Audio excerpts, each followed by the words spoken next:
Hi friends on YouTube. Today a different video. I was more or less tagged to make a video about how and why I started up my YouTube channel, and those who have been following this tag so far have been talking a little bit about their personal stuff as well, so I'll do that as well, so you maybe would get to know the guy behind the hands. First of all, I'm famous for the coffee, so we'll take a sip of that and clear my throat, and then I'll tell.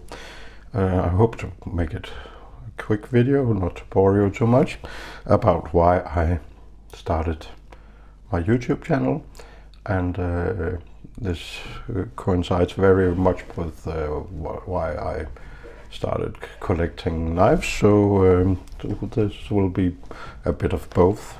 And for your viewing pleasure, I put up some knives for you to look at, and we'll just get around to them eventually and try and open them a little bit, so there's at least some movement in the picture.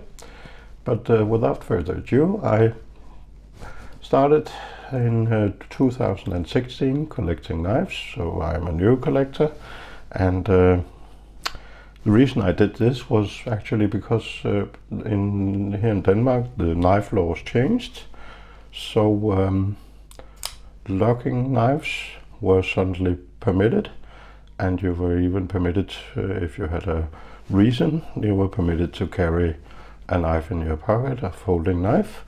Up until then, the law had been like you couldn't even carry a Stanley knife if you were going to work or something.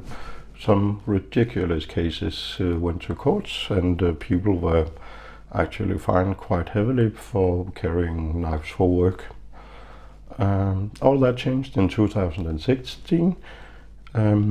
Locking knives were suddenly allowed. One-handed folders like this one, the Real Steel Flying Shark, were permitted. Still, sorry, you have to have a reason for carrying them, but at least you're allowed to have them. And as I said, if you take them to the forest, or if you whatever your serious reason, you can bring them. Still, you can't bring them to go shopping or to a concert or whatever, and maybe that's not such a bad thing altogether. So still very tight knife laws, but at least they loosen them a little bit, and every knife I have these days is actually legal. Compared to my childhood, which was when I think I started my addiction sort of in a minor level, all that was carried was, oh, I should have had one on the table, was, let's see if I can be quick, was lock bags like this one. I don't have anything from that period of my life. This one I actually brought home from Africa.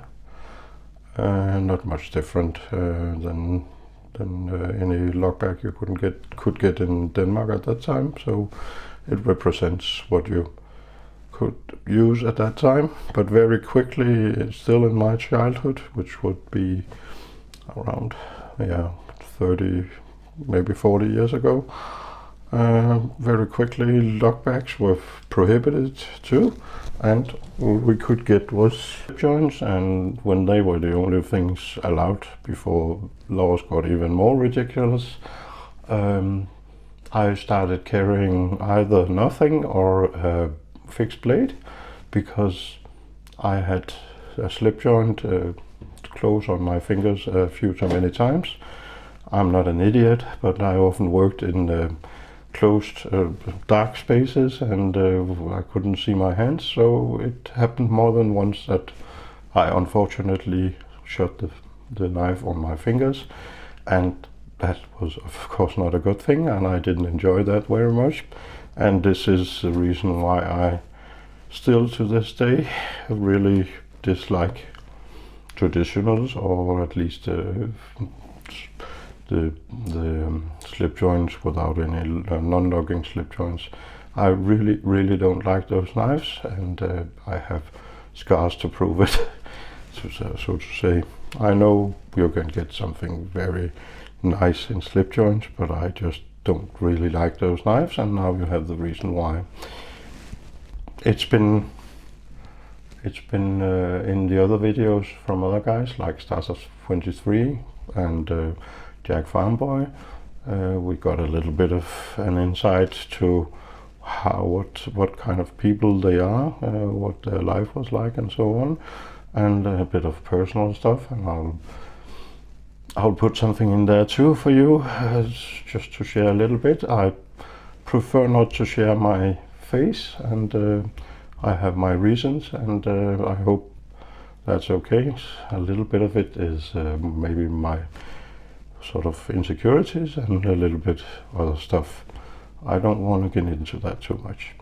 But I live someplace on a little island in Denmark, and I live with my son and our cat, and unfortunately my son's mom and my girlfriend for 13 years died a few years ago.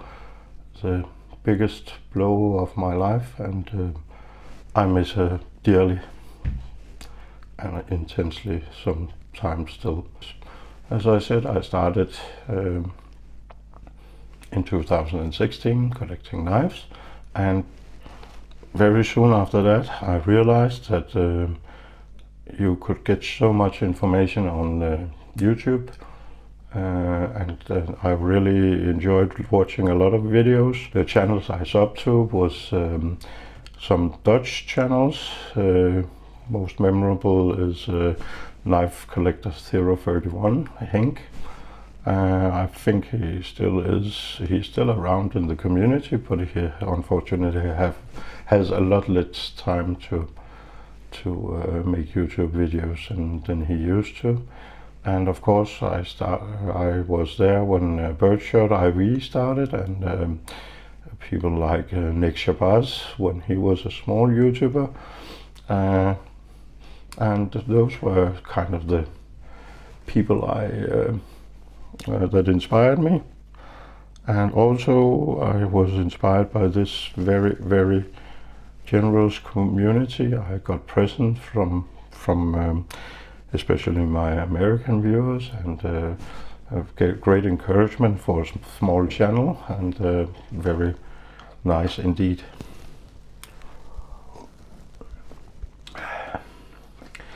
Then I thought, why not share my enthusiasm, or at least my addiction with the people on the internet, and why not start a YouTube channel just for the fun of it, just to show which knives I had.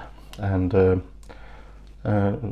best part about this is you can just start with a phone and a stand for the phone, and then you are in business, and you realize you will see some of my knives of that period definitely look like that. I hope I've gotten a bit better. Still, the difficult thing for me is I do this in my second language. English is of course not, as you can hear, my first language. So unfortunately, a lot of the time there seems to be a bit of distance between brain and mouth, and it annoys me when I hear myself talking that I do all these R's and R's, and talk a bit slowly, but that's the way it is. I can't help it. I'm just not that fluent in English. Usually I find the words, but it takes a bit of time. But I digress. Let's go back to the reasons. I wanted to show my knives, and at that time the knives would be some of the cheap Kershaw's, because never in a million years did I imagine that I would buy something like this, 180 euro knife. That's sort of how it goes for a lot of people. You start off with the body plates.